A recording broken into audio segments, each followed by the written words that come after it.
سبحان الله.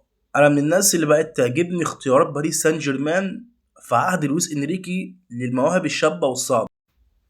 بلا شك ان انا بحب جماهير برشلونه انها ما بيفرقش معاها لعيب، سواء طالع من اللمسيه او جه قعد فتره كبيره ومشي.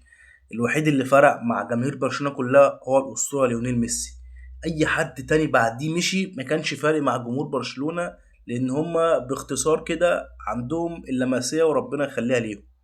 الناس بقى اللي طلعت تتكلم وتقول لك اصل هو هيعمل زي تيناس وسيمونز، دي حاجه بتاعت ربنا ودي ارزاق. هو اللي هيروح هينمي موهبته مع لويس انريكي ولا لا؟ هو يعرف يفيد لويس انريكي ولا لا؟ لويس انريكي هيعرف يطلع منه لعيب جبار ولا لا؟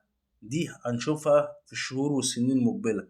ده اذا كان درو فرنانديز كمل اصلا مع منظومه لويس انريكي. في الاول وفي الاخر انا مش زعلان، جماهير برشلونه مش زعلانه خالص. في الاول وفي الاخر برشلونه بمن حضر. برشلونه منبع المواهب وتصعيدها.